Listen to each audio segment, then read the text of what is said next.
কোনোবা অসমীয়া বিৰোধী সংগঠনৰ অসমীয়া বিৰোধী নেতাই কি বক্তব্য ৰাখিছে তাৰ প্ৰতিক্ৰিয়া প্ৰকাশৰ মই প্ৰয়োজন অনুভৱ কৰা নাই। কিন্তু এই কথাটো সঁচা যে লোকপিয়লত আমি মাতৃভাষাটো অসমীয়া নিলিখিলে অসমীয়াটো সংখ্যালঘু হৈ যাব, এই ব্লেকমেইলিংটো অসমীয়া জাতিক বহু বছৰ ধৰি বহু দশক ধৰি কৰি অহা হৈছে। একাংশ লোক আছে অসমত এনেকুৱা যি বিচাৰে যে গোটেই অসমীয়া জাতিটো তেওঁলোকৰ ওচৰত নতমস্তক হৈ থাকক, এই কাৰণেই যাতে তেওঁলোকে লোকপিয়লত নিজৰ মাতৃভাষাটো অসমীয়া বুলি লিখি থাকে। এই ব্লেকমেইলিংটোৰ পৰা অসমীয়া জাতিটো উদ্ধাৰ পাব লাগিব। কোনোবাই অসমীয়া মাতৃভাষা বুলি লিখক বা নিলিখক, বাস্তৱ সত্যটো আমি অনুধাৱন কৰিব পাৰিব লাগিব যে অসমত অসমৰ খিলঞ্জীয়া মানুহ সংখ্যালঘুত পৰিণত হ'বলৈ গৈ আছে, আৰু এইটো সঁচা কথা। আজি নহ'লে এটা দশকৰ পিছত বা দুটা দশকৰ পিছত বা তিনিটা দশকৰ পিছত অসমীয়া মানুহ অসমতে সংখ্যালঘুত পৰিণত হ'বই।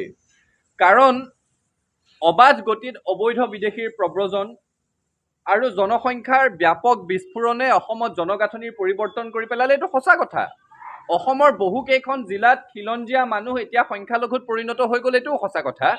গতিকে কোনোবা অসমীয়া বিৰোধী নেতাই আমাক সোঁৱৰাই দিবলৈ প্ৰয়োজন নাই।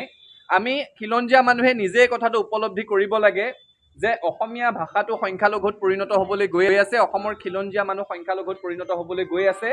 আৰু এচাম অসমীয়া বিদেশী চক্ৰই সদায় বিচাৰিছে যে আমি তেওঁলোকৰ যাতে হাতে ভৰিৰে ধৰি থাকোঁ, তেওঁলোকক আমি আমাৰ মূৰৰ ওপৰত যাতে তুলি ৰাখোঁ, এই ব্লেকমেইলিংটোতে যে অসমীয়া ভাষাটো তেওঁলোকে নহ'লে মাতৃভাষা বুলি নিলিখিব।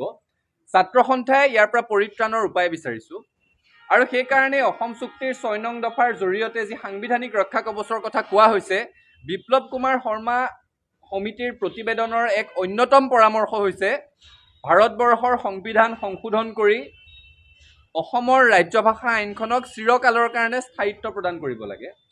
কাৰণ ভাৰতবৰ্ষৰ সংবিধানৰ ৩৪৭ নং অনুচ্ছেদত কোৱা আছে, এখন ৰাজ্যৰ এটা বৃহৎ জনসমষ্টিয়ে যদি বিচাৰে যে তেওঁলোকে কোৱা ভাষাটো ৰাজ্যখনৰ মাতৃভাষা হ'ব লাগে, তেতিয়াহ'লে সেই ভাষাটোক ৰাষ্ট্ৰপতিয়ে, সেই ৰাজ্যখনৰ ৰাজ্যভাষা হ'ব লাগে, তেতিয়াহ'লে ৰাষ্ট্ৰপতিয়ে সেই ভাষাটোক ৰাজ্যভাষা হিচাপে স্বীকৃতি দিবলৈ অধিসূচনা জাৰি কৰিব পাৰে।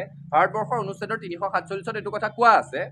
গতিকে সেই দিনটো বেছি দূৰত নাই যেতিয়া এনেকুৱা কোনো অসমীয়া বিৰোধী নেতাই, অসমীয়া বিৰোধী সংগঠনে অসমত আন এটা ভাষাও গোটেই অসমতে ৰাজ্যভাষা হ'ব লাগে বুলি দাবী উত্থাপন কৰিব।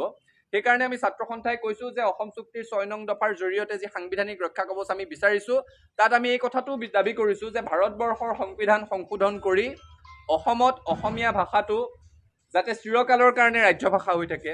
বিটিআৰত বড়ো, বৰাক উপত্যকাত বঙালী, যি ধৰণে এতিয়া আছে, আৰু তাৰ কাৰণে সংবিধানৰ সংশোধনৰ প্ৰয়োজন আছে। তেতিয়া অসমত খিলঞ্জীয়া মানুহ সংখ্যা গুৰুৱেই হওক, সংখ্যা লঘুৱেই হওক, অসমীয়া ভাষী সংখ্যা গুৰুৱেই হওক, সংখ্যা লঘুৱেই হওক, অসমৰ ৰাজ্যভাষাত কোনোদিন হেৰফেৰ নহ'ব।